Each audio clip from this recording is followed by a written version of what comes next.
Un pilier de lumière bleue s'abat à travers l'obscurité, ramenant Aizawa Yuri à la conscience. Il se réveille, affalé contre une pierre froide dans une caverne baignée d'une lumière céruléenne mourante. Son esprit est vide, aucun souvenir, aucun but. Il observe ses mains gantées comme si elles appartenaient à quelqu'un d'autre et se rend compte qu'il ne connaît même pas son propre nom. Puis une fenêtre de statue bleue vacille devant lui et le nomme Aizawa Yuri, un nom qui lui semble étranger. Il n'a pas le temps d'y réfléchir. Des formes bougent dans l'ombre. Des gobelins rampent de tous les coins, les yeux brillants, les crocs découverts. Des faibles, des élites plus grands, tous l'encerclant comme s'il était déjà mort. Puis le sol tremble. Un énorme gobelin obèse, coiffé d'une couronne d'or de travers, s'avance. Le seigneur gobelin se moque de lui, pensant qu'il n'est qu'un pauvre serviteur de guilde égaré dans la mauvaise gote. D'un rictus, il fait signe à la horde de le tuer.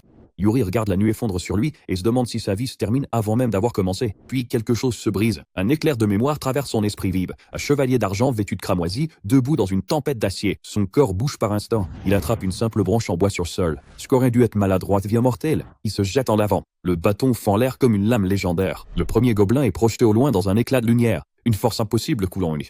Ses mouvements sont précis, raffinés, automatiques. Le seigneur gobelin hurle à ses sbires de le submerger, mais Yuri est déjà en train de les tailler en pièces. La branche en bois laisse des traînées de lumière tandis que les os brisent et que les corps tombent. Des notifications inondent sa vision, annonçant le déblocage de compétences avancées en maniement de l'épée l'une après l'autre. Ça le frappe en pleine tuerie, Suya. Dans une vie antérieure, il était le saint de l'épée. Le sol est jonché de cadavres. Fou de rage, le seigneur gobelin lance un feu magique, engloutissant Yuri dans un brasier. Le monstre rit, sûr qu'aucun bretteur ne survit à une telle chaleur. Les flammes parties, Yuri est toujours debout. Une autre notification apparaît. Non seulement il a survécu, mais il a maîtrisé le feu lui-même. Magie du feu avancée acquise. L'air autour de sa main levée ondule de chaleur. Un bouclier chatoyant le protège tandis que le seigneur le regarde, incrédule. Yuri n'hésite pas. Son expression devient froide, distante. Il lève une main et invoque une tempête de feu. L'atmosphère s'embrase. Un vortex de flammes jaillit du sol, engloutit le gobelin dans une lumière aveuglante. Ses cris cessent, son corps réduit en cendres. La grotte redevient silencieuse, hormis le crépitement des braises. Yuri reste debout dans la lueur, voyant la vie s'étendre. La vérité éclate. Ce n'est pas qu'une vie antérieure qui revient, une histoire plus profonde se révèle par bribes. Avant de devenir le saint de l'épée, il avait déjà eu une autre réincarnation en tant qu'empereur démon. Magie suprême, domination obscure, pouvoir absolu. Une fenêtre de statue le confirme. Il porte en lui les souvenirs et les capacités réunies de l'empereur démon et du saint de l'épée. Et avant tout ça, sa toute première vie était douloureusement ordinaire, un esclave de bureau piégé dans une entreprise noire étouffante. Puis vint son ascension en tant qu'empereur démon, puis sa renaissance en tant que légendaire saint de l'épée. À présent, dans cette troisième réincarnation, toutes ses vies se superposent en lui. Le poids d'innombrables batailles pèse contre ses paumes. Il se souvient des gens qu'il suppliait de les protéger, de ceux qu'il craignait même lorsqu'il les sauvait, de l'épuisement d'être seul au sommet de montagnes de cadavres sous un ciel cramoisi. Il a été vénéré, utilisé, traité de monstre, considéré comme une arme. Dans chaque vie, il était l'outil de quelqu'un d'autre. Il avance dans le passage rocheux, ses souvenirs vacillant comme des bougies, jusqu'à l'éclat de la lumière. Il sort du tunnel dans une vallée ensoleillée. Une lumière dorée inonde les montagnes verdoyantes à l'horizon. La chaleur lui caresse le visage. Pour la première fois, il ressent quelque chose de stable en lui. Ni la confusion, ni la rage, mais la clarté. Il en a fini d'être un pion, fini de servir le destin, fini de porter les attentes du monde. Dans cette vie, il ne sera pas l'empereur démon. Il ne sera pas le saint de l'épée. Fini l'esclavage en entreprise. Aizawa Yuri vivra pour lui. Une roche immense domine la clairière, tel un géant. Près de l'entrée sombre d'une grotte, le jeune aventurier est assis sur un tronc d'arbre tombé, étalant tout ce qu'il possède. 2 lourds sacs de provisions, une poignée de pièces de cuivre et une épée rouillée qui semble prête à se briser au moindre coup. C'est pas impressionnant, mais c'est mieux que rien. Il soulève la lame, en teste le poids, se demandant si elle vaut mieux que la branche en bois qu'il utilisait autrefois. En l'examinant, une interface bleue clignote. Il acquiert la compétence d'analyse. Des cercles bleus brillent dans ses yeux et le monde devient donnée brute. L'épée est une lame de fer de grade D en piteux état. La viande séchée, grade F. Les pièces de cuivre, sans surprise, ont peu de valeur. La compétence est utile, mais en analysant la forêt, rien ne s'affiche. L'environnement reste hors de sa portée. Un bruissement soudain le fait se mettre en position défensive. Au lieu d'un monstre, un slime bleu vif bondit hors des buissons. Il pépit doucement, s'approchant en oscillant avec de grands yeux brillants qui expriment plus la faim que l'hostilité. Il décide de ne pas se battre contre quelque chose qui est manifestement pas une menace. Il fouille dans son sac et lui lance une bande de viande séchée.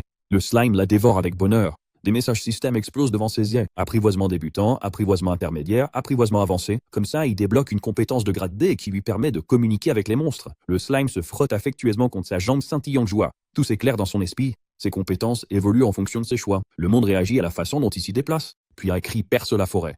Un homme loup surgit de la grotte, courant vers la clairière, pris de panique. C'est un lycan nommé Pancho Panza, habillé comme un voyageur ordinaire, mais tremblant comme s'il avait vu la mort. Des larmes coulent sur son visage alors qu'il fuit quelque chose d'énorme. L'aventurier court à ses côtés, lui demandant ce qu'il poursuit.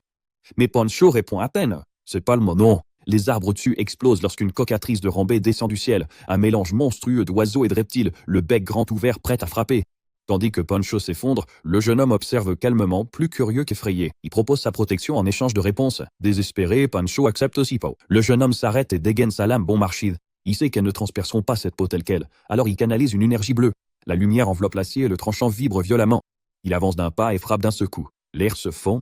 Un immense arc de force déchire les arbres et la terre, creusant une tranchée fumante à travers la clairière. La coquetrice est tranchée net en deux dans les airs avant même d'avoir pu finir son cri. Le silence retombe. Des notifications s'affichent à nouveau. Enchantement magique, débutant, intermédiaire, avancé, acquis en quelques secondes. Il s'en rend à peine compte. Son épée vole en éclats, trop fragile pour sa puissance. Poncho le regarde, horrifié. Le monstre est mort, mais ce garçon lui semble encore plus effrayant. Il le traite de monstre et s'enfuit dans les poings. Depuis l'ombre, la petite gelée bleue observe en silence. Un noyau magique orange palpite là où la cocatrice est tombée. Plus tard, au calme, le jeune homme et Poncho s'assoient sous les feuillages. Le jeune homme avoue qu'il ignore qui il est et d'où vient sa force. Poncho l'a d'abord pris pour un démon, expliquant que ce bois est aux cocatrices. Son équipe l'a utilisé comme appât et abandonné à son sort pour piller des objets rares. Malgré tout, Poncho suggère qu'il se rende à la guise de des aventuriers. S'y inscrire pourrait l'aider à découvrir son identité. La plus proche se trouve dans la ville commerçante de Redial, à environ 20 km au sud-ouest. Le jeune homme écoute, repensant à ses vies antérieures. Il se souvient avoir été aventurier avant de vivre librement sans rendre de compte à personne. L'idée lui paraît juste. Pour cette vie, ce serait peut-être parfait. Il remercie Poncho et se prépare à partir, puis s'arrête. 20 km, c'est loin à pied. Il aimerait pouvoir se téléporter, ou au moins avoir une carriole. Une ombre massive bloque soudainement le soleil. Une autre cocatrix descend, couronnée de plumes rouges en dents de scie. Poncho panique aussitôt de nouveau, hurlant, courant vers les arbres. Le jeune homme reste immobile, jetant un œil à son épée brisée. Sans arme, peut-être que la magie suffira. La cocatrix atterrit devant lui, mais au lieu d'attaquer, elle penche la tête et pépit doucement. Le son lui semble familier. Il s'approche et touche doucement son bec. Un souvenir refait surface. Il demande si c'est le slime. La créature se penche contre sa main, pépiant joyeusement. Une fenêtre bleue le confirme. Un slime qui a évolué en forme de cocatrix après avoir consommé une pierre magique. Il peut prendre la forme de Skinange. Ça change tout. Avec un petit sourire, il grimpe sur son dos. La cocatrix slime pousse un cri fier et bat des ailes. Il s'élève au-dessus de la canopée de la forêt, le vent sifflant autour d'eux alors qu'il vole à travers le ciel ouvert. Il rit, ça vaut largement la marche à pied. Au loin, les flèches de Redial apparaissent à l'horizon. La ville grandit à mesure qu'il s'en approche, tout comme la perspective de cette nouvelle vie qui les attend. L'oiseau à crête rouge se tient fièrement sur la route de terre à l'extérieur de la ville, le vent caressant ses plumes. Yuri le remercie d'une caresse pour le trajet, mais lui dit qu'il s'arrête là. Une telle créature paniquerait tout le monde dans les murs de la ville. L'oiseau penche la tête, puis explose en une lumière blanche aveuglante. La lueur s'efface, la cocatrix a disparu. À sa place, un petit slime bleu tombe et s'accroche au plastron Yuri. Yuri baisse les yeux, ayant changé de forme pour rester discret. Il se transforme à sa guise. Il sourit et lui dit de rester là. Le slime pépit. Alors qu'ils approchent des imposants murs de pierre, il décide de l'appeler Lime. Ils entrent dans la guilde des aventuriers, un édifice aux flèches bleues. À l'intérieur, il va au comptoir où une réceptionniste aux oreilles de chat lève les yeux. Il dit vouloir s'inscrire comme aventurier. Elle lui demande ses compétences et son expérience, expliquant qu'ils sont débordés de demandes. Yuri revoit ses vies passées, mais expliquer ses réincarnations serait trop complexe, alors il prétend être ordinaire. La réceptionniste hésite. Sans référence, il sera sûrement refusé. Avant que Yorin parte, un homme imposant à moustache s'avance. Galeo Figuelos, examinateur vétéran. Informé de la situation, il soupire et fait préparer un test. Pour lui, l'honneur de la guilde est en jeu. Il va montrer à ce bleu ignorant la dure réalité. On fait rouler un immense pilier de verre marqué de chiffres romains de 1 à 10. C'est un compteur magique conçu pour mesurer la puissance magique. Pour être admis, il faut obtenir un score de 30. Galeo explique avec assurance qu'il peut supporter près de 10 000 unités, bien au-delà de la limite d'un novice. Yuri observe l'appareil fragile et demande s'il pourra quand même passer l'examen s'il se casse. La pièce se fige. Galeo éclate de rire, lui assurant que c'est impossible. Un sourire moqueur aux lèvres, il fait signe à Yuri de commencer. Yuri pose sa paume sur cercle lumineux à la base. Une énergie cérulaine explose vers le haut dans un vortex durant. La lumière aveugle la pièce, le vent fouette la salle. Les chiffres à l'intérieur du pilier grimpent instantanément, 30, 50, 70, puis continuent de monter à une vitesse impossible. La pression déforme. Galeo et la réceptionniste sont projetés en arrière. Les chiffres dépassent toutes les limites connues. Le verre éclate en milliers de fragments. Le silence s'installe. Yuri jette un coup d'œil au décombre et s'excuse doucement, demandant si cela pose problème. Galeo rit nerveusement, disant que l'appareil devait être révisé, mais il s'amérit intérieurement. Convaincu que le garçon a triché, il lui réserve un sort spécial et autorise Yuri à passer l'examen principal. Ils entrent dans une immense arène de pierre blanche comptant des centaines de candidats. Le spectacle est saisissant. Pas facile. Une fille enjouée au couette châtain s'approche en sautillant. Fille Arnett, 15 ans, humaine, 7 tentatives à l'examen. Elle le conseille fièrement, Yuri lui rappelle calmement que l'avoir passé 7 fois veut dire 7 échecs. Sa confiance s'effondre et elle sombre dans le désespoir. Puis elle murmure que le nouvel examinateur a corrompu l'épreuve. Comme prévu, Galéo entre dans l'arène, cape au vent et épée en main, la voix tonitruante. Première épreuve, l'escrime. Pour réussir, les candidats doivent le vaincre en duel à l'épée. Le premier, Johnny Slanger, s'avance, arrogant, avec une épée courte. Le signal retentit. Il fonce, les lames s'entrechoquent et des étincelles rouges et vertes jaillissent. Pour la foule, le combat semble équilibré. Johnny devient trop sûr de lui, puis l'expression de Galéo change. D'un geste brusque, il tord sa lame. L'épée de Johnny se brise net. Le morceau cassé tournoie et se plante au sol. Galéo éclate de rire, se moque de lui et lui dit de retourner à l'entraînement de base. Johnny reste figé et humilié. La foule murmure. Nul ne veut affronter ça. Yuri observe en silence, lance l'analyse. Une lumière bleue envahit ses yeux et les données s'affichent. La vérité saute aux yeux. Galéo a une épée électrique de grade B. Johnny une en bronze de grade F. Combat inégal. Pas une question de talent, mais d'équipement. Galéo appelle Yuri. Phil s'exclame inquiet. Yuri approche. Il aurait préféré avoir plus de temps pour observer, mais tant pis. Il porte la main à sa ceinture et dégaine son arme. La foule se tait. Dans sa main, il n'y a rien d'autre qu'une poignée brisée avec un éclat d'acier dentelé, à peine une lame. Galéo fronce les sourcils perplexes. Yuri regarde sans émotion l'arme fracturée, puis s'avance vers l'homme qui vient de briser une épée entière, prêt à commencer. L'arène devient complètement silencieuse lorsque tout le monde réalise que Yuri ne tient qu'un bout de métal dentelé. Galéo fixe la lame brisée, l'incrédulité se lisant sur son visage. Yuri baisse aussi les yeux, comprenant enfin que détruire ce cocatrix lui a coûté son arme. La stupeur de Galéo se transforme en un rire bruyant et moqueur. Il pointe du doigt l'épée brisée, la traitant de déchet indigne d'un guerrier. Il affirme qu'il ne s'en prend pas aux faibles et avertit Yuri d'abandonner maintenant avant de se ridiculiser davantage. Selon lui, tuer accidentellement quelqu'un d'aussi sans défense entacherait sa réputation. Yuri ne réagit pas. S'il ne peut pas croiser le fer, il gagnera sans toucher à l'acier. Son regard s'aiguise. Il annonce à Galéo que le combat finira en 1 seconde. C'en est trop. Galéo, furieux, fonce et frappe de toutes ses forces pour l'écraser. Au moment où la lame s'abat, Yuri active une technique de son époque en tant que saint de l'épée, la réduction. Pour la foule, il disparaît dans un four. Il se faufile à travers des ouvertures microscopiques dans l'attaque de Galéo, glissant derrière lui comme un fantôme. Avant même que Galéo ne réalise qu'il a raté sa cible, Yuri tient déjà derrière lui. L'éclat tranchant effleure légèrement la nuque de Galéo. Toute l'arène se fige. Phil reste là, bouche bée. Galéo sent le métal froid dans le dos et perd son arrogance. Paniqué, il déclare Yuri vainqueur et valide son examen. La foule explose de stupeur, cherchant à comprendre ce qu'elle vient de voir. Yuri laisse tomber la garde brisée. Il pense que c'est terminé. Des pas lourds font trembler le sol. Un homme massif à la barbe dorée et à la cape blanche s'approche de Magnificalos. Il annonce que l'épreuve n'est pas terminée. C'est l'heure de l'épreuve magique. Surplombant l'arène, un prisme de cristal rouge à la lueur inquiétante flotte dans le ciel. Yuri doit le briser par sa magie. Les autres candidats regardent, désespérés. Il flotte à des centaines de mètres. Des sorts commencent à fuser, éclats de glace, croissants de vent, petites flammes, mais ils n'atteignent même pas la moitié du chemin avant de s'éteindre. Un à un, les candidats baissent la pèpe. Phil se prend la tête entre les mains, paniqué. Pour tous les autres, l'épreuve semble impossible. Yuri incline la tête. Pourquoi est-ce difficile ? Un examinateur moustachu et costaud s'approche en riant. Il prend le silence de Yuri pour de l'incompétence. Il fait un discours sur le fait que les épéistes ne peuvent pas comprendre la vraie magie et affirme que quiconque n'arrive pas à lancer un sort correctement ne mérite pas d'être aventurier. Il se détourne, prêt à recaler tout le groupe. Yuri lève la main à l'air de rien. Une petite flamme orange apparaît dans sa paume. Le rire de l'examinateur s'éteint instantanément. Une onde de choc violente jaillit lorsque Yuri relâche la flamme. Le géant recule, ses bottes reculent sur le sol. La boule de feu s'élance vers le ciel, grossissant et brillant en s'élevant. Lorsqu'elle frappe le cristal rouge, le ciel explose. Une explosion colossale d'or et orange engloutit l'horizon. La chaleur déferle sur l'arène. Une onde de choc frappe les gradins, projetant les candidats au sol. Le cristal disparaît dans un brasier qui fait paraître tout le Colisée minuscule. Des braises tombent comme une neige ardente. Quand la fumée se dissipe, Yuri reste debout, imperturbable, à peine décoiffé. Il regarde sa main, légèrement déçu. Il avait atténué le sort, visant une boule de feu normale. Pour les autres, c'était un brasier légendaire. Au loin, sur une falaise surplombant la ville, une silhouette encapuchonnée observe l'explosion. Caché sous une robe noire, un fin sourire se dessine. Il murmure que l'éveil a commencé, mais que le garçon est encore immature. Ils ont hâte de le revoir. Leur corps se dissout en fumée noire, filant comme un serpent dans le ciel, avant de disparaître près de la ville fortifiée. De retour dans l'arène, la poussière retombe. Yuri est assis nonchalamment sur la poitrine d'un chevalier à terre, en armure rouge et blanche, ses cheveux dorés sur le sol. L'homme gît, complètement vaincu. Yuri demande calmement si cela suffit pour réussir.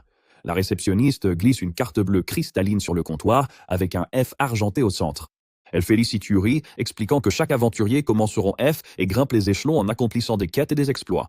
Yuri prend la carte sans grande réaction, l'examinant silencieusement comme preuve de son inscription officielle. Autour d'eux, l'immense hall de la guilde bourdonne de guerriers chevronnés, de rires rugueux et de l'odeur du vieux bois et de l'acier. Elle explique à peine le fonctionnement des quêtes quand l'ambiance bascule. Des pas pressés résonnent. Avant que Yuri ne se retourne, une petite silhouette le percute. C'est la fille de l'examen, tout sourire, faisant un signe de victoire et le bousculant par son énergie débordante. Après s'être stabilisée, elle s'incline maladroitement. Ses cheveux à cajou sont attachés en deux couettes pleines de vie et elle porte une tunique d'aventurière jaune et marron. Elle se présente comme Phil Arnett et dit aussitôt à Yuri de l'appeler Phil. Quand il donne son nom, elle s'illumine encore plus. Elle brandit fièrement sa propre licence de rang F, expliquant qu'il y a eu une nouvelle épreuve après le chaos du premier examen. Un flashback montre des candidats épuisés pendant qu'un officiel examine des papiers. Phil affirme n'avoir réussi que grâce à Yuri. Yuri minimise, disant n'avoir rien fait. Certains restent sceptiques. De l'autre côté du couloir, un groupe d'aventuriers chevronnés les observe attentivement. Adossés aux tables, les yeux plissés, ils n'apprécient ni le bruit ni le fait que le nouveau attire l'attention. Un homme, Zach, le visage à moitié caché par une longue mèche sombre, observe Yuri d'un regard froid avant de marmonner que ce gamin est juste agaçant. Le lendemain matin, une lumière dorée inonde une ville aux toits de pierre et aux ruelles étroites. Dans la chambre douillette d'une auberge, Yuri s'étire devant une large fenêtre en bâillant à plein poumon. Il ne se souvient pas de la dernière fois où il a aussi bien dormi. Son esprit dérive brièvement vers sa vie précédente. Des champs de bataille boueux, des bêtes monstrueuses, des combats sans fin. Un écran bleu translucide apparaît soudain devant lui, diffusant une lueur douce. Il acquiert une nouvelle compétence, magie sans attribut de niveau débutant. Yuri l'examine, sentant qu'elle diffère totalement de celle qu'il maniait autrefois. Mais le lit l'emporte. Son séjour étant payé par les fonds des aventuriers, il ignore la notification et se rendort aussitôt. Cette paix ne dure pas. Des pas résonnent bruyamment dans le couloir. Sa porte s'ouvre avec fracas. Phil fait irruption, lançant un bonjour bien trop enjoué. Yuri la fusille du regard, à moitié endormie et agacée. Son entrain retombe instantanément lorsqu'elle baisse les yeux. Yuri n'a pas de sommier. Il repose sur un gros tas de gelée bleue. Le slime géant sourit et ondule avec de légers bruits. Yuri explique que le lit de l'auberge était trop petit, alors son compagnon Lime lui sert désormais de matelas. Phil est stupéfait alors qu'il présente la créature géante comme son compagnon de route. Admirative, Phil admire son contrôle sur un monstre. Elle demande si elle peut écraser Lime. Yuri consulte le slime. Lime rebondit joyeusement en signe d'accord. Phil s'y jette aussitôt, y plongeant visage et bras dans la surface fraîche et moelleuse, tout émerveillé. Yuri lui demande pourquoi elle est venue. Phil en vient au fait, expliquant que leur statut d'aventurier est temporaire. Il y a un examen final caché. En cas d'échec, on perd la licence. Yuri songe au gâchis après tant d'efforts. Il accepte, mais quand Phil lui tend avec entrain une affiche de quête déjà récupérée, il la remballe. Il préfère travailler seul. Ce refus la brise. Elle s'écroule sur le tapis en pleurs, le suppliant de changer d'avis. Il ne cède pas. Alors qu'il gagne la porte avec Lim sur son épaule, il s'arrête. Se retournant, il pose une question toute simple. Comment on accepte une quête en fait? La question l'a fait immédiatement arrêter de pleurer. C'est évident, malgré sa force, il n'a aucune expérience. Phil comprend qu'il est puissant mais complètement novice dans le fonctionnement de ce monde. Elle avoue qu'elle se sent ordinaire à côté de lui, mais sa prestation pendant l'examen l'a inspirée. Elle veut devenir plus forte et voir sa puissance de près. Yuri réfléchit à sa propre situation. Il comprend pas vraiment ce monde ni ses propres capacités. Pour l'instant, rester avec elle semble logique. Lorsqu'il accepte, son visage s'illumine instantanément. Il lui dit de l'attendre en bas pendant qu'il se prépare. Seul, il s'approche de la fenêtre et regarde la ville. Tendant un doigt vers l'horizon, il se concentre. Un faisceau aveuglant de feu jaillit de son but de doigt, traversant le ciel en direction d'une lointaine tour de l'horloge. Tout en haut de cette tour, deux silhouettes masquées vêtues de capes sombres espionnent à travers une lentille en laiton. Le rayon s'écrase contre la maçonnerie près d'eux dans un équerre violent. Des étincelles et des éclats de pierre jaillissent, la structure tremble sous l'impact. L'observateur abaisse sa lentille, horrifié. L'appareil qui tient à la main n'est plus qu'une épave calcinée, de la fumée s'échappant du verre brisé. Le tir venait de peu de 100 mètres et était assez précis pour neutraliser leur équipement sans détruire la tour. Réalisant qu'ils ont été découverts et que leur cible est bien plus dangereuse que prévu, les espions battent immédiatement en retraite. Ils doivent rapporter cela à Zaxan. De retour à l'auberge, Yuri est à la fenêtre, les bras croisés, fixant le clocher. Le soleil souligne ses traits acérés alors qu'une ombre traverse son visage. Il s'interroge sur son observateur et ses motivations. A-t-il des ennemis ou son passé le rattrape-t-il? La voix enjouée de Phil vient de l'autre pièce, lui demande s'il est prêt. La tension retombe. Yuri répond calmement et jette un dernier regard à l'horizon avant de quitter la fenêtre pour la rejoindre. Phil dévale le sentier forestier joyeusement, lançant à Yuri de suivre le rythme. Il la suit, d'un pas tranquille, comparant ce calme au chaos d'hier. La forêt semble presque trop silencieuse. Une souris et un lapin dodu surgissent des buissons, tous deux si inoffensifs qu'ils ne sont pas vus comme des menaces. Yuri s'arrête et les observe jusqu'à ce qu'ils s'enfuient dans les broussailles. Cette quête paraît vraiment trop facile. Phil se réjouit d'avoir décroché le boulot le plus sûr possible. Fière, elle explique qu'ils doivent récolter des herbes médicinales. C'est idéal et sans risque pour des débutants. Elle s'est même levée à l'aube pour obtenir cette mission. Quand Yuri la complémente sèchement sur son dévouement, elle s'illumine, savourant les éloges jusqu'à ce qu'elle le voie s'éloigner vers un autre sentier. Elle le rectifie en pointant le nord. C'est leur direction. La forêt à l'est est un piège mortel, pleine de gobelins et loups puissants. Elle n'a aucune idée que Yuri s'est littéralement réveillé là-bas hier, entouré de monstres bien pires. Quand il mentionne nonchalamment avoir vaincu un cocatrice à l'est, elle éclate de rire, pensant que c'est une blague évidente. Ils arrivent dans une clairière que Phil identifie comme le champ d'herbe, mais il est totalement vide. Son élan se brise. Elle tombe à genoux, fouillant le sol, tandis que Yuri voit qu'on les a devancés. Des pas lourds retentissent. Zach, Barbare et 2 aventuriers chevremés sortent du bois, fidèles à eux-mêmes. Yuri reconnaît Zach du guilde. Avec un sourire paresseux, Zach confirme qu'ils ont tout récolté. Phil a l'air anéanti. Puis Zach sort une seule herbe fraîche, faisant semblant de jouer le seigneur généreux. Il affirme que les aventuriers expérimentés doivent guider les nouveaux. Phil se précipite, les larmes aux yeux, pleines de gratitude. Au moment où elle tend la main, Zach la retire brusquement. Il devient méchant, se moque de leur innocence et les insulte. Le trio prône l'écrasement des autres pour réussir, riant en leur conseillant de rentrer chez eux un cul. Yuri observe en silence, les yeux bleus perçants, reconnaissant l'hostilité. Il se demande si ce sont les mêmes personnes qu'il observe depuis ce matin. Pourtant, il ne voit pas ce qu'il a pu faire pour mériter ça. À côté de lui, Phil tremble, les poings serrés. La colère embrasse son visage, mais elle se force à se reconcentrer. Il reste encore du tôt. Ils doivent juste trouver plus d'herbes. Yuri hoche la tête. S'ils échouent à cette quête provisoire, leurs licences seront perdues. Leur aventure s'arrête avant même d'avoir commencé. Ils contemplent la canopée verte à perte de vue. La fouiller manuellement serait impossible. Un léger remuement s'agite sous le col de Yuri. L'âne surgit, piaillant d'excitation. Yuri prend la petite gelée bleue dans ses mains, se demandant ce qu'elle veut puisqu'il l'a déjà nourrie. Une énergie bleue crépite entre eux, formant un bref lien télépathique. La compréhension s'installe instantanément. Faisant totalement confiance à Lim, Yuri le lance haut dans le ciel. La gelée s'élève au-dessus de la cime des arbres, brillant de plus en plus fort, puis se divise. En un éclair, il y en a des dizaines. De minuscules gelées bleues se dispersent comme la pluie sur la forêt, rebondissant de branche en branche et atterrissant partout, sur les feuilles, le sol, même sur les épaules et la tête de Phil. Elles restent figées, fixant la nuée de petits éclaireurs. Yuri observe avec un petit sourire confiant. Tant qu'il récupère les herbes, peu importe la manière, Les gelées bleues dispersées ondulent et se rassemblent, formant un monticule chatoyant d'azur translucide, empilé d'herbes médicinales. Phil lève les bras en l'air, acclamant comme s'il venait de vaincre un boss de raid. Yuri se tient à ses côtés, calme comme toujours, les bras croisés. En 1 heure, ils ont récolté plus qu'assez. Il adresse à Lim un signe approbateur. La gelée répond par une douce vibration fière. Yuri propose de rentrer au guild, mais Phil hésite. Elle jette un coup d'œil au gelé, puis vers la partie la plus sombre de la forêt. Forçant un sourire, elle lui dit de rentrer sans elle. Elle veut juste faire une petite promenade sœur. Yuri l'observe un instant, sentant que quelque chose cloche, mais la laisse partir. Dès qu'elle disparaît de sa vue, son masque joyeux tombe. Elle s'enfonce dans les bois, le soleil dansant sur son visage crispé. Elle fixe sa main gantée et pense à la force et au sang-froid d'Yuri, à sa facilité à tout gérer. Se tenir à ses côtés la rend douloureusement insignifiante. Le souvenir d'un homme au sourire narquois refait surface, sa voix se moquant d'elle comme une enfant incapable de réussir seule. Elle froisse une feuille jusqu'à en tacher son gant. Elle refuse de rester dans l'ombre. Pour devenir aventurière, elle doit le prouver. Déterminée, elle s'élance et bondit dans les arbres. Elle se déplace avec agilité, sautant de branche en branche et se balançant dans la canopée. Au perché, elle trouve ce qu'elle cherchait, un nid bien caché le long d'une grosse branche. Un instant, la fierté l'envahit. C'est ça. Elle se sent capable, indépendante, puis un grondement sourd fait vibrer les broussailles. Un énorme loup gris sort de l'ombre. Des yeux jaunes se fixent sur elle. Ses lèvres se retroussent, dévoilant des rangées de crocs humides et luisants. La panique la saisit. Elle est allée trop loin. C'est un monstre de classe E, bien au-dessus de ses capacités de rang F. Ses mains tremblent alors qu'elle dégaine sa dague. La peur menace de la paralyser.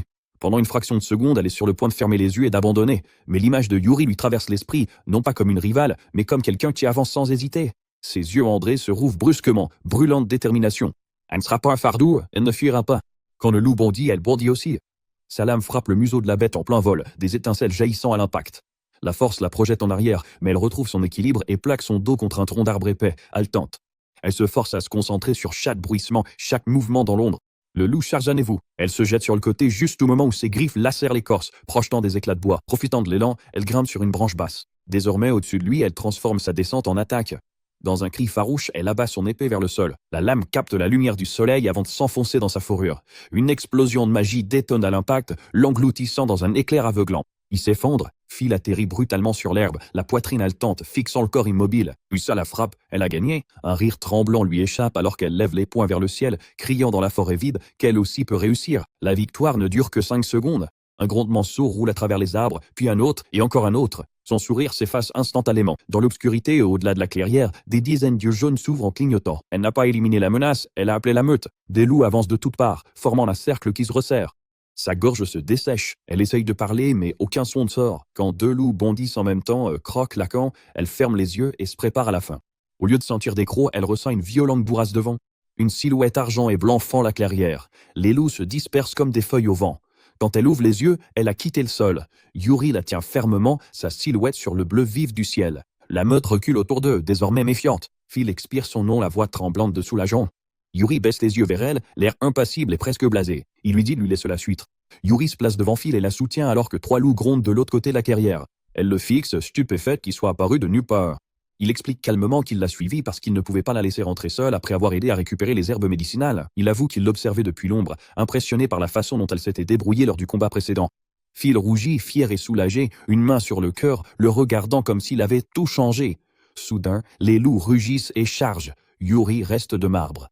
Il repense à la nuit passée à l'auberge, quand un verre d'eau a activé son système et propulsé sa magie de l'eau au niveau avancé.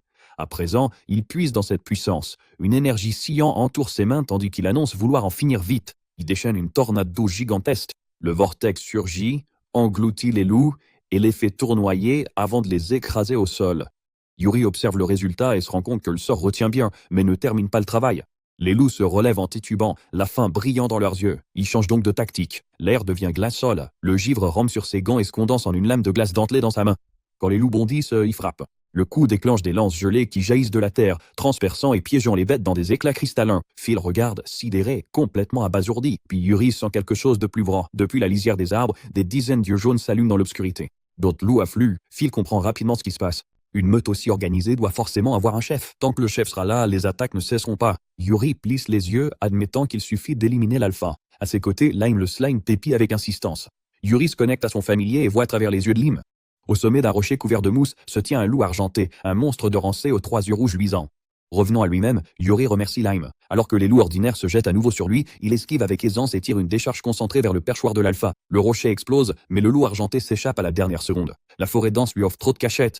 Yuri décide de supprimer complètement cet avantage. Il concentre une énorme quantité de mana dans sa paume, formant un soleil miniature. Il ordonne à Lime de battre en retraite, puis il libère une spirale catastrophique de magie de feu avancée. Une colonne de flammes d'un blanc incandescent traverse la forêt, les pulvérisant.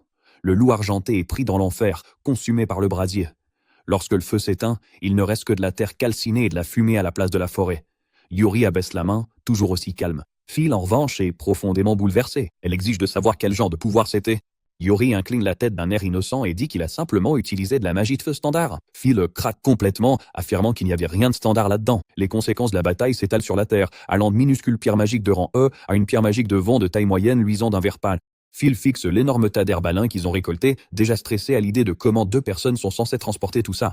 Yuri se frotte le menton, réfléchissant à la logistique, et au moment où il souhaite une solution plus simple, une interface bleue apparaît devant lui. Il vient de débloquer la magie intermédiaire sans attribut. La compétence s'installe, contraction spatiale. Il se dit que ça s'est probablement déclenché après avoir enfin passé une vraie nuit de sommeil à l'auberge, chose qui ne lui était pas arrivée depuis son arrivée dans ce monde. Quoi qu'il en soit, problème réglé. Il retourne à la guilde des aventuriers. Sa tour aux tuiles bleues domine la ville. À l'intérieur, Phil pose avec assurance une pierre magique dentelée sur le comptoir. La réceptionniste ajuste ses lunettes, confirme l'élimination et ne peut cacher sa surprise. Éliminer un monstre de classe E lors d'une première mission, ce n'est pas courant. Phil savoure l'instant, obtenant officiellement son statut de rang F, puis saute de joie pendant que Yuri observe en silence. Lorsque la réceptionniste se tourne vers Yuri, elle remarque qu'il a les mains vides et lui demande s'il a quelque chose à signaler. Il lui répond calmement d'attendre et lève la main vers le centre du hall. Des cercles magiques bleus apparaissent en tournoyant alors que l'espace se déforme, puis il relâche le sort. Une montagne d'herbes de lin explose dans le hall de la guilde, dépassant les bureaux et les chaises. La réceptionniste reste fichée. Le vacarme attire le personnel supérieur. Un homme âgé avec une moustache argentée et un monocle s'avance, d'abord sceptique. Puis il fouille dans le tas et en sort la pierre magique de vent émeraude, brillante. Ses mains tremblent en l'identifiant et il exige de savoir si Yuri a vaincu un loup d'argent. Yuri cligne simplement des yeux et demande si c'est un problème. La guilde est stupéfaite. Le personnel court informer la direction, tandis que Yuri et Phil restent calmement près de la montagne d'herbes. Phil peine à se contenir, voyant déjà en Yuri une future élite. Yuri s'appuie sur une rambarde, attendant le verdict avec détachement. Finalement, les portes intérieures s'ouvrent. Un groupe d'officiels, mené par un homme aux cheveux argentés vêtu d'un gilet de cérémonie, sort et s'incline profondément. Ils annoncent une exception. Yuri est promu directement au rang B. Le silence tombe sur la salle. Les vétérans murmurent, incrédules. Aucun nouveau ne grimpe ainsi les échelons. Et Yuri tranche net. Il refuse la promotion et déclare rester au rang F.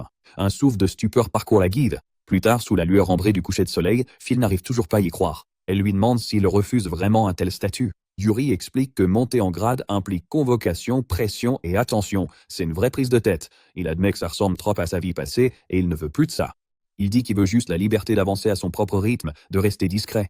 Puis il propose qu'ils continuent ensemble comme aventuriers de Baran.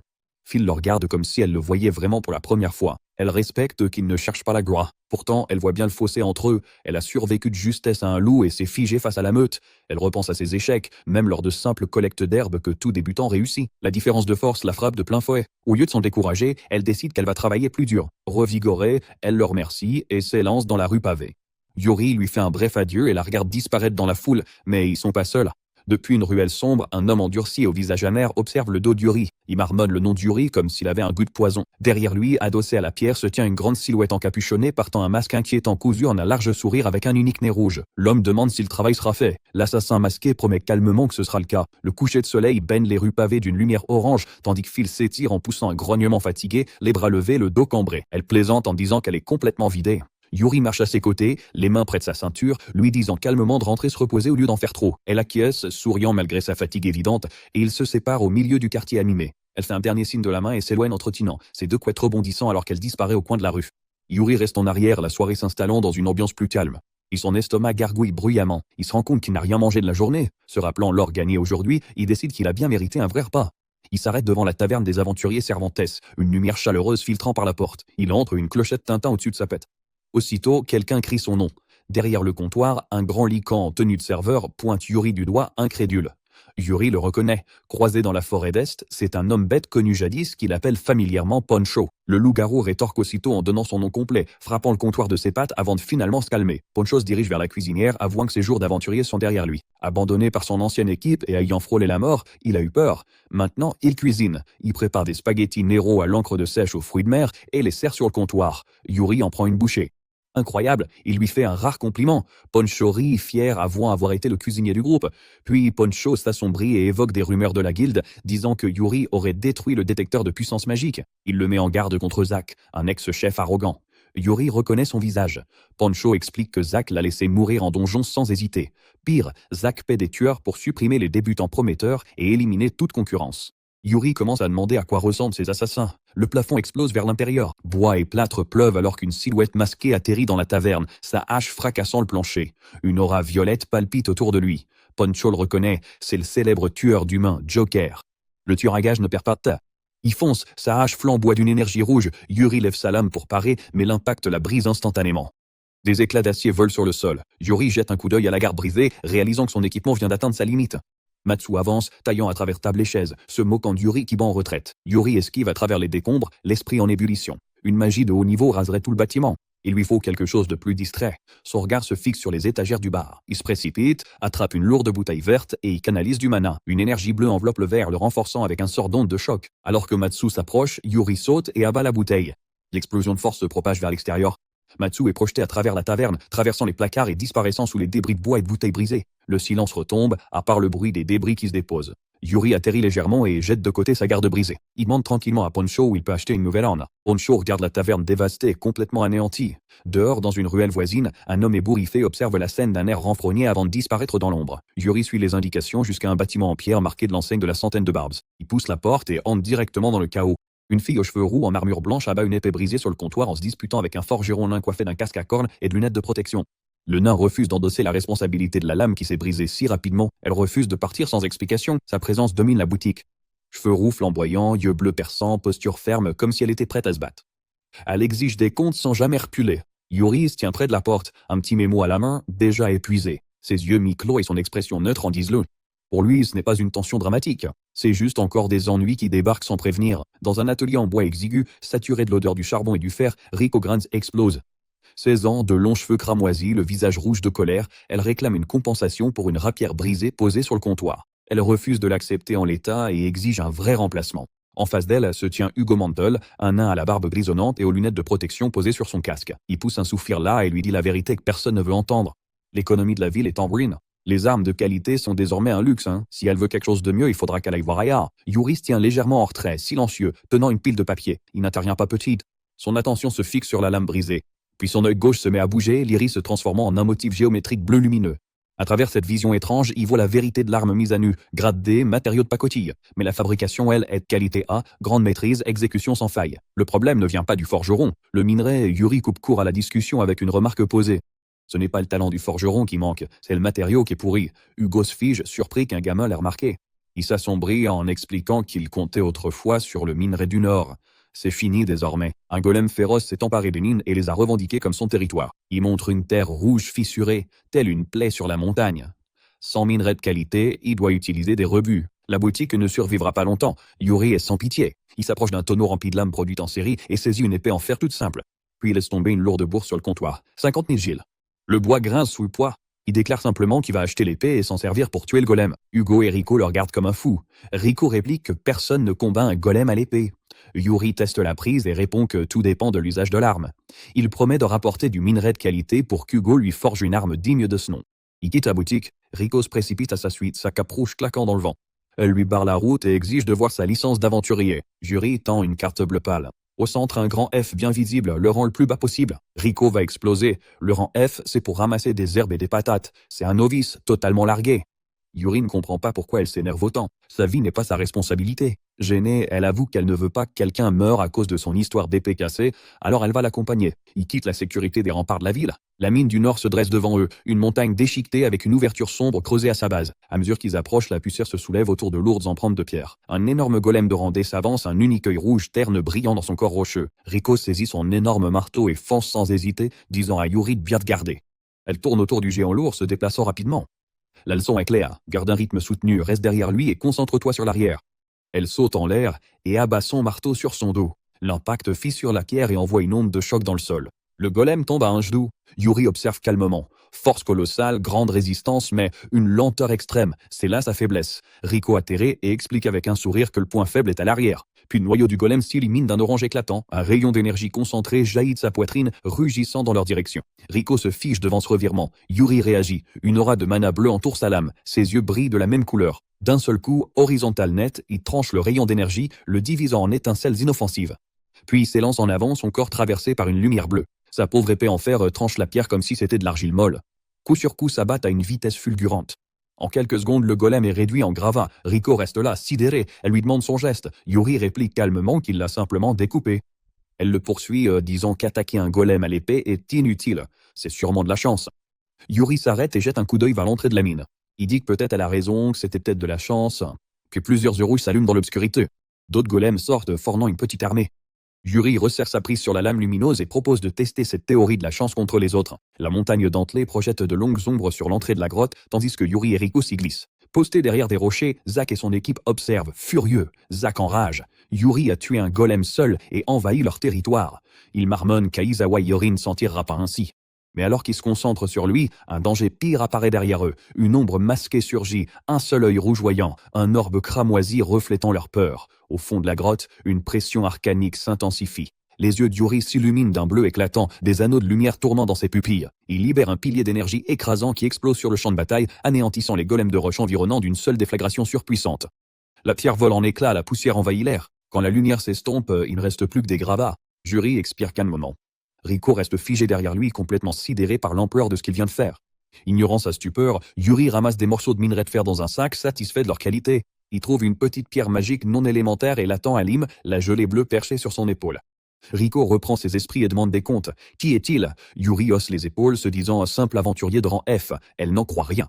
Il insiste en disant qu'il est sérieux. Leur échange est interrompu lorsque Zack et ses hommes entrent dans la clairière, arme à la main. Zack ricane, traitant Yuri d'emmerder.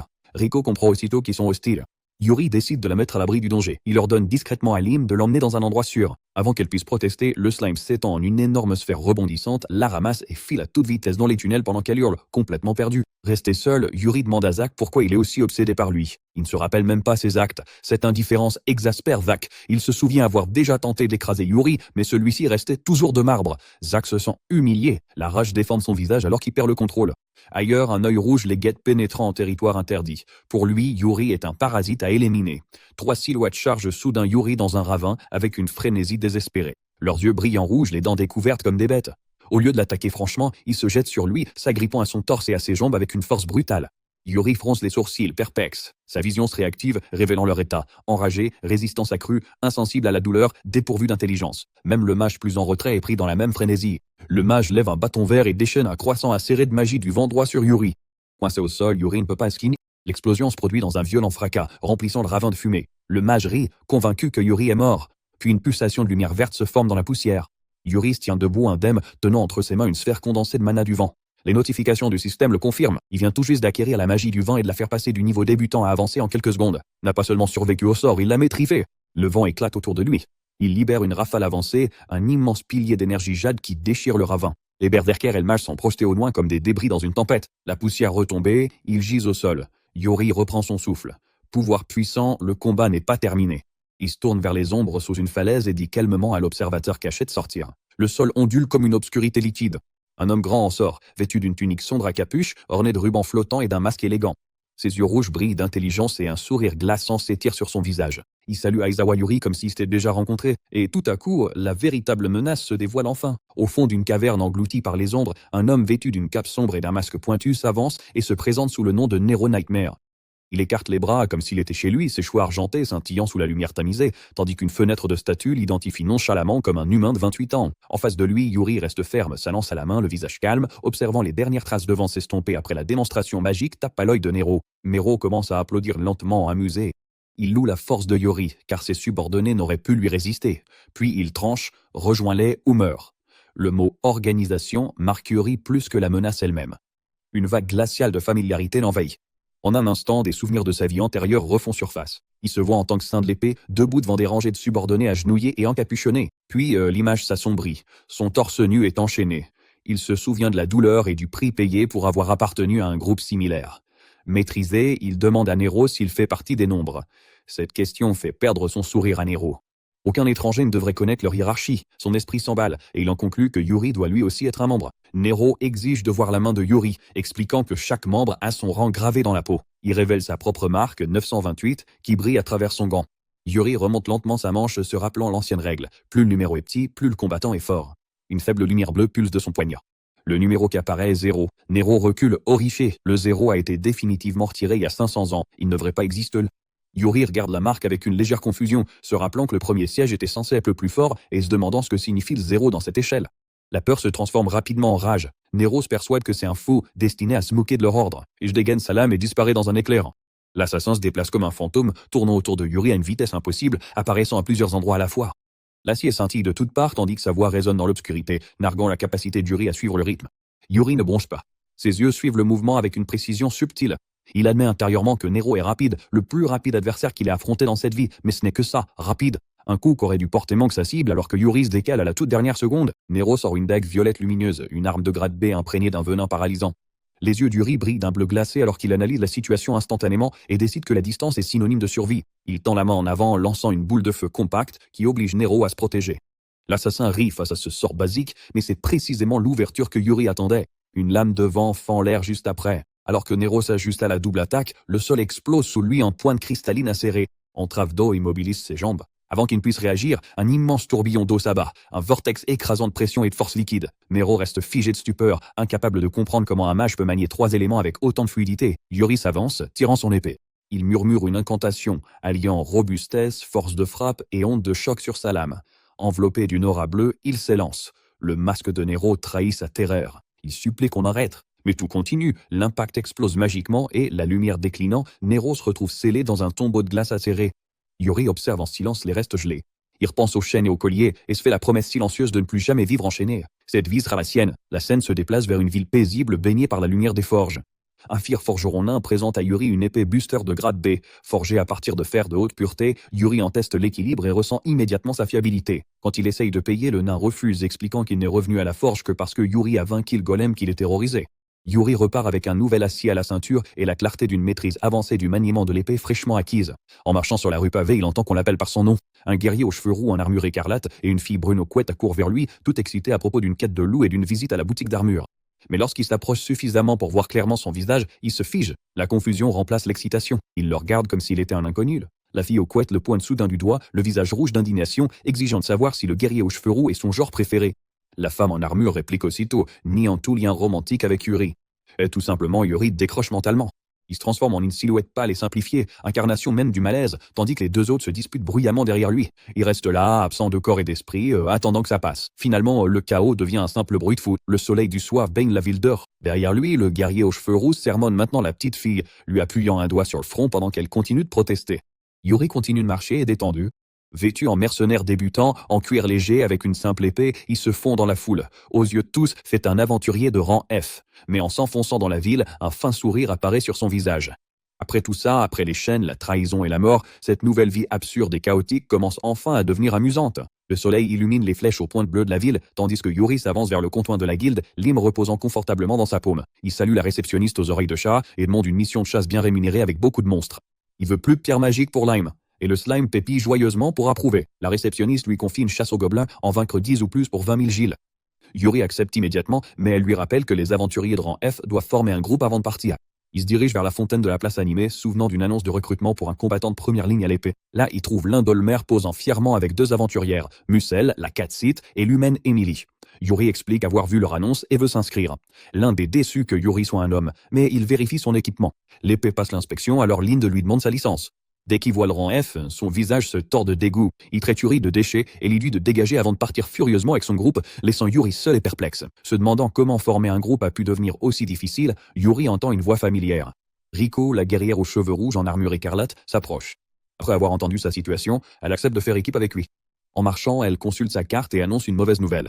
Les gobelins de la forêt du Nord ont déjà été éliminés. Elle propose alors les hautes terres de l'Ouest, mais c'est à 2 heures de marche et d'autres groupes risquent d'y arriver avant eux. Yuri jette un coup d'œil à Lime, réalisant qu'ils n'auront pas besoin de marcher. Une énergie bleue émane du slime qui s'agrandit dans un éclair de lumière, se transformant en un immense oiseau à plumes doté de puissantes serres. Rico reste bouche bée avant qu'il s'envole soudainement dans les airs. L'oiseau géant fond le ciel à une vitesse incroyable. Yuri reste calme tandis que Rico s'accroche de toutes ses forces complètement dépassées. Il explique tranquillement que ce n'est que la forme de transport de Lime, même si elle est persuadée que rien là-dedans n'est normal. Ils arrivent dans les hautes terres de l'Ouest, des collines ondulantes et des forêts baignées de soleil. Lime reprend sa forme de petite goutte bleue. Rico trébuche en atterrissant, étourdi, puis captivé par le paysage, un ruisseau limpide traversant la clairière. Le calme se brise soudain. Les yeux de Yuri brillent en bleu, détectant un mouvement dans les arbres.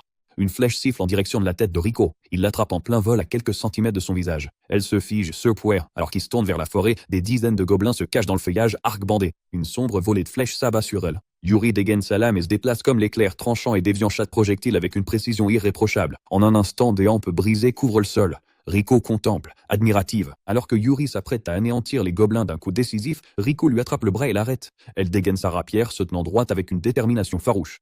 Elle refuse de rester derrière lui plus longtemps et déclare qu'elle s'occupera du reste elle-même, déterminée à prouver son honneur et sa valeur en tant que véritable chevalier. Rico fonce de toutes ses forces, sa cape claquant derrière elle alors qu'elle se précipite vers les archers gobelins. Le souvenir de cette sentie inutile dans les mines lui brûle la poitrine, la poussant en avant. Sa rapière brille en arc d'argent net, abattant les gobelins d'estocades précises et maîtrisées. À quelques mètres de là, Yuri observe calmement. Elle est douée sans aucun doute, mais il y a trop d'ennemis pour qu'une seule personne puisse s'en charger. Il lève la main, une mana bleue tourbillonnant autour de sa paume. Il dit à Rico de tenir la ligne. Des cercles magiques s'illuminent autour de ses bras et de ses jambes, l'inondant d'une vitesse et d'une force accrue. Elle pousse un cri de surprise alors que la puissance s'active. Son corps bouge plus vite qu'elle ne peut le réaliser, ses coups frappant avec une force écrasante. Les gobelins s'effondrent sous sa lane. La montée d'adrénaline la frappe de plein fouet, à moitié grisée, à moitié incrédule, et elle crie à Yuri à propos de la puissance folle qui la traverse. Yuri garde une voix posée, lui disant de se concentrer sur les troupes au sol pendant qu'il s'occupe des archers dans les arbres. Alors que les gobelins bandent leurs arcs depuis les branches, ils déchaînent un canon arcanique. Un rayon bleu transperce la forêt, pulvérisant les renforts d'un coup. Quand la lumière s'estompe, le silence revient sur les cadavres. Rico tombe à genoux, haletante. Elle demande ce qu'il a fait, mais Yuri hausse les épaules, prétextant une simple magie d'amélioration. Elle sait que ce n'est pas vrai. Pendant qu'ils reprennent leur souffle, Lime bondit joyeusement tout autour, absorbant les pierres magiques des cadavres. Puis Rico grimace soudainement, attrapant sa cuisse.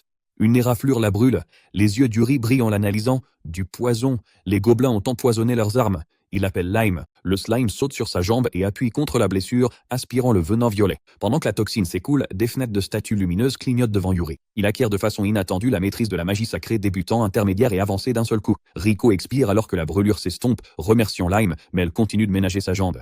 Yuri tend la main, une lumière blanche se rassemblant dans sa paume. Il utilise un sort sacré de débutant en tissant une énergie douce dans la blessure. La lueur enveloppe sa cuisse, refermant complètement la blessure. La lumière baisse, sa peau et ses habits sont impeccables. Elle le fixe, incrédule, lui demande où il a appris la magie de soin. Il se frotte la nuque nonchalamment et prétend qu'il a juste deviné. Ça ne fait qu'accentuer ses soupçons. La magie sacrée est rare. Elle questionne sa véritable identité, mais il esquive et veut trouver le repère des gobelins. Elle doute de les revoir, mais Yuri avait anticipé. Lors de leur fuite, il a attaché au gobelin un bout de lime. La gelée palpite sur son épaule, puis saute au sol et se transforme en une flèche bleue lumineuse pointant plus profondément dans la forêt. Rico ne peut que secouer la tête devant la polyvalence de cette créature. Ils avancent prudemment entre les arbres jusqu'à atteindre une immense caverne dentelée creusée dans la falaise. Alors que Yuri s'avance vers l'entrée, Rico lui attrape l'épaule et le tire en arrière. Une forteresse de cette taille n'abrite pas que des traînards. Elle sera remplie d'ennemis, probablement avec un boss. Yuri envisage d'anéantir la grotte avec un sort puissant, mais il abandonne l'idée. Sans preuve matérielle, ils ne peuvent pas réclamer la récompense. Avant qu'ils ne décident de leur prochaine action, une voix moqueuse les interpelle derrière eux. Un grand blond s'approche avec un sourire suffisant, 2 aventuriers accrochés à ses bras. Il ricane en traitant Yuri de gratte-patasse de bas étage. Rico a l'air perdu, mais Yuri le reconnaît aussitôt. C'est l'aventurier arrogant de la fontaine, plutôt. Ils avaient été suivis. L'homme blond, Lyd, s'approche tout près, presque nez à nez, et rit en disant qu'ils n'ont aucune chance contre ce qui se trouve à l'intérieur et qu'il ferait mieux de retourner arracher des mauvaises herbes. Lui et son groupe pénètrent dans la caverne, leur voix résonnant de moquerie alors qu'ils disparaissent dans l'obscurité. Rico les regarde avec un mépris évident, marmonnant qu'elle est bien contente de ne jamais avoir fait équipe avec eux. Yuri acquiesce, même si son expression reste sérieuse. Aussi arrogant que soit Lyd, il a sans doute raison sur le danger. Côte à côte, ils resserrent leur équipement et s'engagent dans le tunnel humide, avançant prudemment alors qu'ils descendent au cœur du repère de l'ennemi. Lyd traverse la caverne comme s'il en était le maître, les bras passés autour de ses 2 compagnons, se vantant qu'un gobelin assez idiot pour se montrer tombera d'un seul coup. Son rire résonne contre les parois de pierre. Derrière lui, Yuri reste silencieux, les yeux scrutant le tunnel. Ils sont allés trop loin sans croiser un seul monstre. C'est pas normal. Rico marche tout près, la main près de son épée, ressentant visiblement la même tension. Puis l'air songe. Une épaisse brume violette s'enroule autour de leurs pieds et monte rapidement. Les yeux de Yuri s'illuminent d'une lueur bleue mécanique alors qu'il l'analyse. Brume noire. Une malédiction de bas niveau destinée à aveugler les êtres vivants. Il prévient le groupe, mais le brouillard engloutit tout, les séparant dans une brume violette. Des dizaines d'yeux rouges brillent dans l'ombre. Yuri devine l'embuscade et crie alors que des gobelins surgissent de la brume. Lui et Rico réagissent. La lame de Rico trace des arcs nets. L'épée de Yuri fend l'air en bleu alors qu'il se faufile parmi les assaillants. Les gobelins sont nombreux mais désorganisés. Pourtant, quelque chose cloche. D'autres ombres s'amassent plus loin dans la caverne. Ailleurs, Lyd continue de fanfaronner tout en abattant quelques petits gobelins, histoire d'impressionner les filles. Puis le sol se met à crander, un gobelin à la peau bleue immense se dresse derrière lui, les muscles saillants. 2 autres s'avancent. Lyd devient livide. Il frappe dans tous les sens en hurlant, mais sa lame ne fait que produire des étincelles contre la peau du monstre de tête. La brute l'attrape par la tête et l'écrase contre la pierre. Du sang s'étale sur son vide-œil. Au lieu de se battre, il panique. Alors que les géants se rapprochent, il prend la fuite, bousculant les filles aux cheveux roses et gris pour sauver sa peau. Elle s'effondre au sol, tandis que d'énormes mains les clouent par terre. Un gobelin d'élite abaisse ses dents acérées vers elle. Un éclair bleu fend l'obscurité. Yuri surgit telle la foudre. Son coup tournoyant voit un croissant d'énergie à travers le cou du gobelin de tête. Sa tête tombe avant son corps. Il se place entre les filles tremblantes et les autres élites. Sans se retourner, il leur demande calmement si elles vont bien. Elle hoche la tête en tremblant. Il dit à Rico de les protéger. Elle recule en défense. D'autres formes bleues surgissent. Une fenêtre de statue les identifie comme des gobelins d'élite, grade D en état de berserk, plus grands, plus robustes, insensibles à la douleur. Il charge. Yuri ne recule pas. Il lève la paume et active une magie du vent de niveau intermédiaire. Une violente bourrasque jaillit vers l'extérieur, projetant les élites contre les parois avec une force écrasante. Il s'effondre net contre la pierre. Le silence règne en instant. Puis une brume violette, plus dense, se répand. Une grande silhouette en robe s'avance, parée de fourrure, la peau bleu-gris peinte de rouge. Elle parle d'une voix rauque, nette et intelligente. Une notification apparaît, chaman gobelin, grade B. Les yeux du Yuri se plissent. Un gobelin qui parle, probablement le boss. Le chaman le nargue d'avoir tué les siens, feignant d'être triste. Son ton se glace. Les gobelins morts n'étaient que des sacrifices. Il lance draine d'âme. D'épais cordons d'énergie violette jaillissent, s'enroulant autour de Yuri. Ses membres deviennent lourds. La magie la quitte. L'obscurité l'aveugle doucement. Rico voit avec horreur le chaman rire et vouloir sa mort. Puis, tout change. Des notifications s'affichent. Magie maudite, débutant, intermédiaire, avancée, acquise. L'énergie drainée ne le tue pas, elle est absorbée. Yuri se redresse, crépitant d'électricité noire-violette. Le sourire du chaman s'efface, stupéfait. Yuri annonce renvoyer la malédiction, étend la main. Les esprits des gobelins sacrifiés surgissent, mais attaquent leur ancien maître par haine pour celui qui les a utilisés. Le chaman balbutie, tentant de négocier. Trop Yuri libère une vague d'énergie maudite. Une colonne de lumière violette engloutit la caverne. Le cri du chaman s'étouffe et son corps se ratatine en carcasse. La lumière s'efface, laissant un squelette fondu. Yuri le regarde, voyant que même mort, les esprits haïssaient leur maître plus qu'ils ne le craignaient. Des plumes blanches flottent sous un ciel dégagé, tandis que les mouettes crient au-dessus de l'océan scintillant. Yuri est assis sur une caisse au bout d'une jetée, sa canne immobile, le regard vers l'horizon. Pour une fois, tout semble calme. Ses pensées le ramènent à son ancienne vie au Japon, enfermé dans un bureau rivé à un écran, submergé de travail sans aucune liberté pour respirer. Cette vie paisible, ce ciel et la mer sans fin, sont une revanche sur tout cela, une récompense méritée. Soudain, 2 femmes familières l'appellent. Ce sont les aventurières qu'il avait vues près d'une grotte. Elles s'approchent, le visage rougi par un respect maladroit. Après qu'il leur ait sauvé la vie, elles semblent avoir changé d'avis. Elles disent qu'elles feraient n'importe quoi pour lui. Yuri réagit à peine.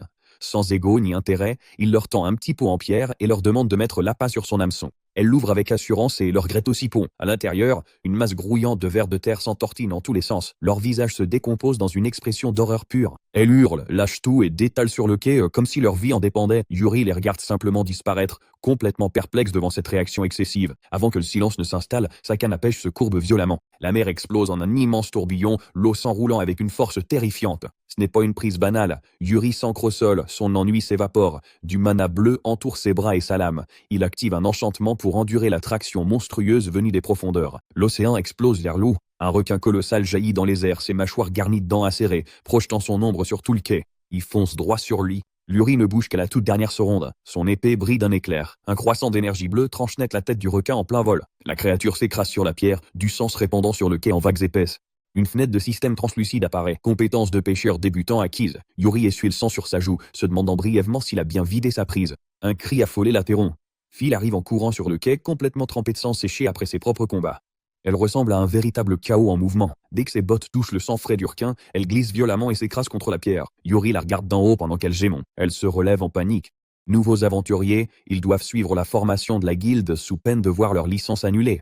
Elle lui attrape la main pour courir vers la ville, criant de se dépêcher, mais glisse encore et s'écrase de tout son long. Yuri soupire, jette un œil au bazar qui les recouvre tous les deux et suggère calmement qu'ils aillent d'abord se changer. Ailleurs, de hautes flèches de cathédrale dominent une cour remplie de stagiaires de rang F. Un garçon aux cheveux noirs et une fille aux couettes brunes se tiennent côte à côte, tendus alors qu'ils se demandent quelles épreuves les attendent. Depuis un balcon en hauteur, une fille aux cheveux violets ornés d'un ruban blanc observe la scène d'un regard perçant, puis elle saute d'un seul mouvement fluide atterrissant devant le groupe alors que la poussière s'élève autour de ses bottes. Elle annonce le début de l'entraînement. Voici Aïcha Brillante, 16 ans, déjà aventurière de classe B, classée 10e, connue sous le nom d'Aïcha l'Épineuse. La foule se fige. Un homme barbu pousse un cri de surprise en la reconnaissant. La gamine s'étonne que son compagnon n'ait jamais entendu parler de quelqu'un de si célèbre.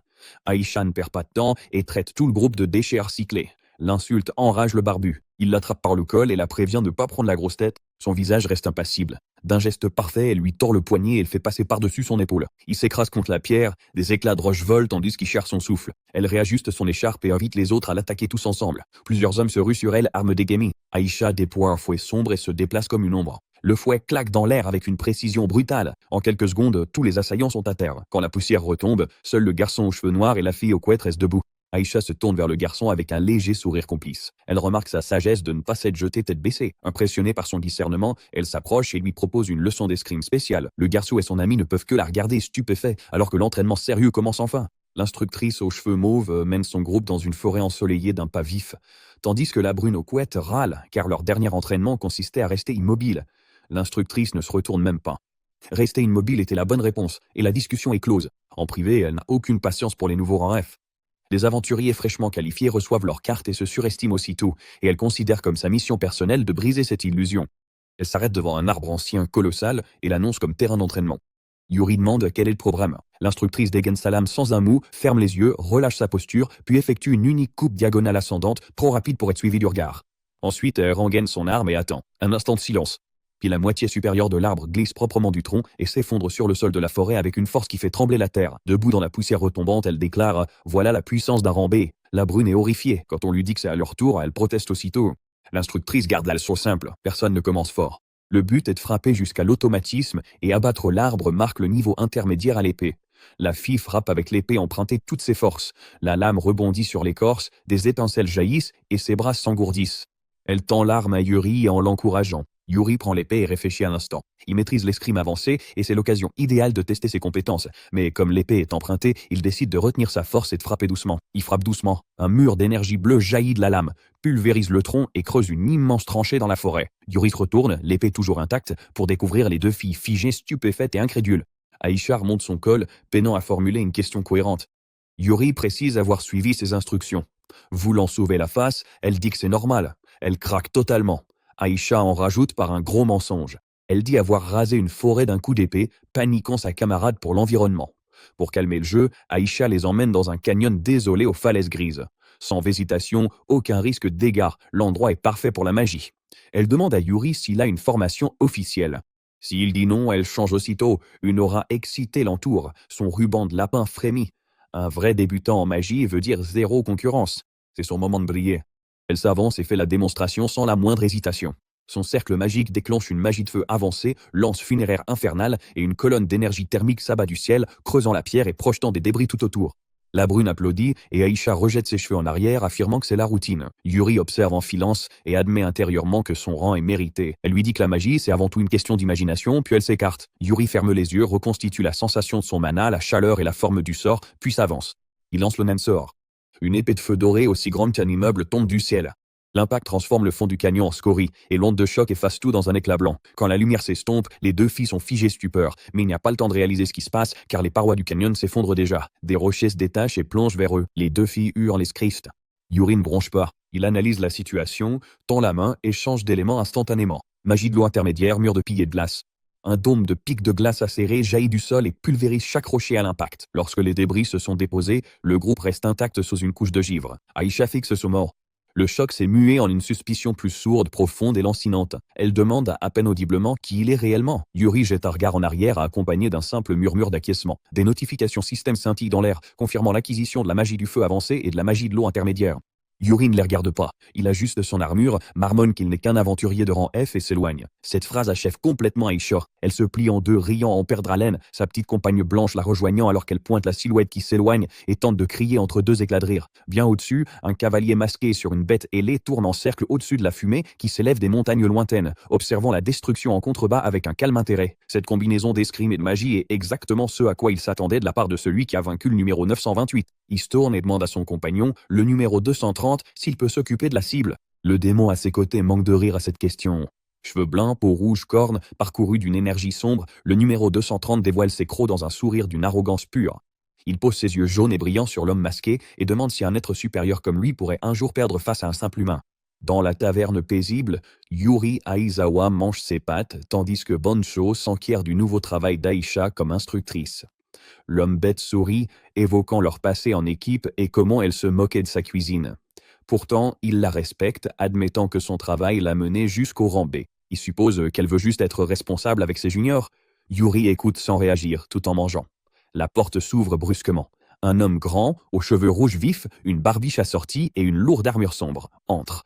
Une cape cramoisie dans son dos. La taverne se tait instantanément. C'est Rosas Biscotti, le légendaire aventurier de rang A, connu sous le nom de la masse de fer. Boncho le salue chaleureusement, mais la tension dans la pièce ne retombe pas. Rosas s'avance directement vers Yuri, faisant remarquer qu'il est vraiment sans peur. Il ne perd pas de temps.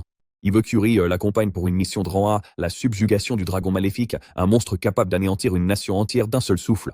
Boncho s'étouffe presque, rappelant à Rosas que Yuri n'est que rang F. Rosas s'en fiche. Le rencontrer confirme sa conviction que la force de Yuri vaut celle des chasseurs de rang A, malgré son rang actuel. Le dragon est apparu dans les hautes terres de l'Ouest, couvert d'écailles et de flammes violettes. La guilde forme une équipe spéciale pour l'éliminer et Rosas veut que Yuri en fasse partie. Avant qu'il ne réponde, une voix froide retentit.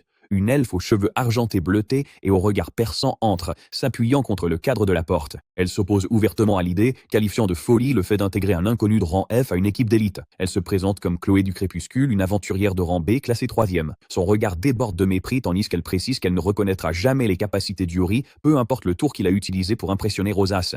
Yuri note calmement qu'il n'a même pas encore accepté. Rosas la fait taire, la prévenant de ne pas juger uniquement sur le rang. Chloé l'ignore et attrape une fourchette en argent sur une assiette à proximité. Puisque Rosas est si sûre, elle va tester Yuri. Une mana dorée entoure la fourchette dans sa main. Elle fixe les règles. Si Yuri parvient à lui rendre la fourchette qu'elle lance, elle le reconnaîtra. S'il échoue, il est dehors et pourra passer sa vie à creuser des pommes de terre. L'ambiance de la taverne pèse, alors que sa mana enfle. Elle lance la fourchette, elle file telle une comète, propulsée par une magie écrasante. Yuri regarde calmement, sentant sa puissance. Au lieu d'esquiver, il lève un doigt. Une énergie bleue s'allume dans ses yeux et afflue dans sa main. La fourchette percute le bout de son doigt et s'arrête instantanément contre une barrière de mana azur. Chloé se fige. Yuri équilibre la fourchette vibrante sans effort et demande nonchalamment si la lui rendre suffit. D'un geste, il la renvoie. Elle devient un éclair bleu, fendant l'air au-dessus de sa tête avant de s'écraser contre le mur de pierre derrière elle. L'impact laisse un énorme cratère. De la poussière retombe. Chloé reste figée, une goutte de sueur coulant sur sa joue, réalisant qu'il l'a délibérément manqué.